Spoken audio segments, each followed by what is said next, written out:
Today's video, we're going to go through a couple of my favorite classes on Warzone and what I've been using in my previous videos that you've seen, or on TikTok or anything like that. And I'll start with my favorite class that I use pretty much every single game if I'm in a tournament, wagers, or anything like that, and a few other little fun ones. But yeah, starting videos off now with intros, seeing how it goes. A lot of you did request this. If you do like it, let me know in the comments. If not, just tell me and I'll try and switch it up. But yeah, jump straight into the video now.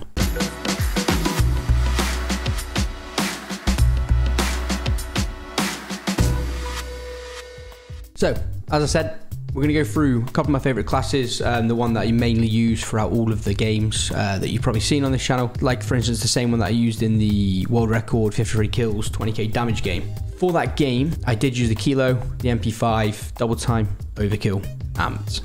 And then tactical C4 heartbeat, but we can get a little bit more, we'll go into a bit more in depth really about what tacticals or lethals you should be using in games, especially after the new updates and nerfs on various other stuff.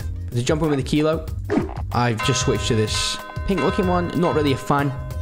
The tracer bullets sort of give you away now and then, so I will be changing them. With the attachments, it's pretty standard. I think you see most content creators or players that you have seen on Warzone run these same attachments. You've got the monolithic suppressor, the Singard arms, 19.8 prowler, VOK 3x optic, commanded foregrip, and 60 round mags.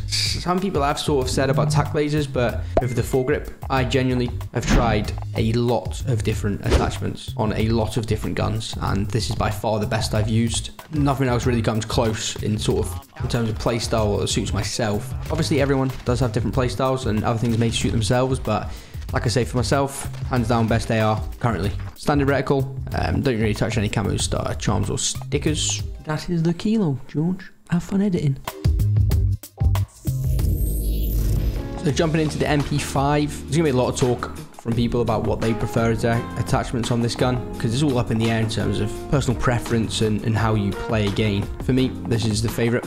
I'll quickly run through them and then talk through why I use certain attachments. But monolithic integral, 5MW laser, the F-Tac collapsible, Merc foregrip, and the 45 round mags. So a lot of you will probably be asking, why do I not use the monolithic suppressor on the muzzle? I believe Exclusive Ace actually tested this very early on, and it came out that the monolithic integral actually gives better stats by far. I just trusted his word, and ever since I've used it, never switched back and never had any problems. So I do recommend, if you want to go watch that and listen to why, he does have a video out on it. Jumping in, I run the 5MW. I know a lot of people use the tac laser, but for me, if any of you ever watch my stream or any of my clips, I do a lot of hip firing in close range sort of combat, and in and out of buildings, it sort of benefits how I play, of getting out of 1v3s, 1v4s and things like that, because you can move quick, you get a lot of kills pretty easy, and you just move to the next one, no aiming in needed, every single bullet hits. So it gives you the sprint to fire, the hip fire accuracy. Obviously the negative is everyone can see your laser, but if you position yourself correctly and don't sort of point your gun out in the open, you'll be fine with that. Tac laser, as I say, a lot of people do run this. I believe Huskers uses this over the 5MW. I do recommend everyone tries their own sort of attachments rather than believing everybody else or trusting everyone else and going with it.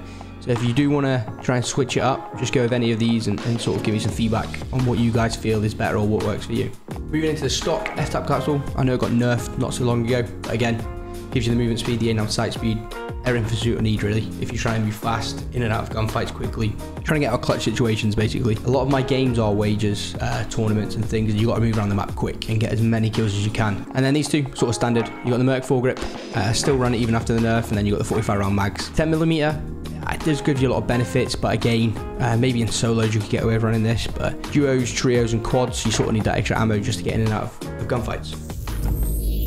So moving on from the two guns, for perks, I run double time, overkill, amped. That's pretty standard, the perk 2 and perk 3.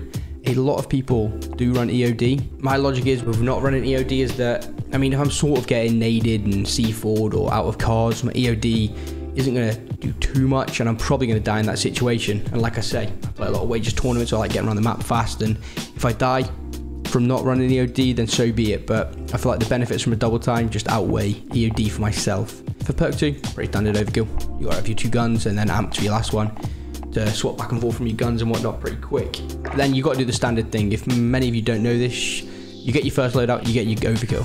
And on the next loadout, you get your ghost, then pick up your old guns. So that way you're running overkill with ghost. basically. So if many of you don't know that, I don't know where you've been this whole time. You do need to switch back and forth from those. But now jumping back in, we've got the lethals and tactical situation.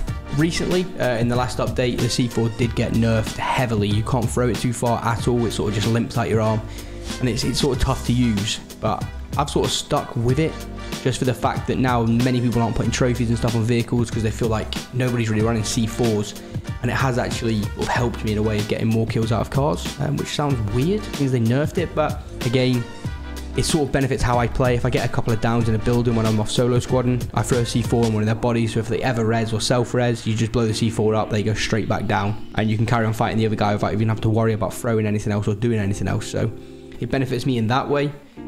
Some people have been switching to the Semtexes. Again, I tried it a little bit, not too much. I just couldn't really get used to the playstyle of using Semtexes. C4s are really working for me, so I haven't changed that. And then for tactical, pretty standard. Heartbeat sensor, gets you out of a lot of situations. Always just that sort of extra safety of just checking a building, just seeing if anything's in there, seeing if it's clear. Obviously, a lot of people do run Ghost, so you do get caught off guard now and then, but it just catches you a kill here and there. If a whole team have just bought someone back, it's a free kill on the buyback guy. Basically, you get free information. So, but yeah, I've stuck with this like throughout. This is by far my favorite loadout in Warzone currently, in the current state of the game. I would say you could try switching up a couple of attachments on what I use and just let me know what you think. And just put in, as I say, put in the comments below. I'll try some stuff out. You guys let me know what you think of the stuff I use, and hopefully this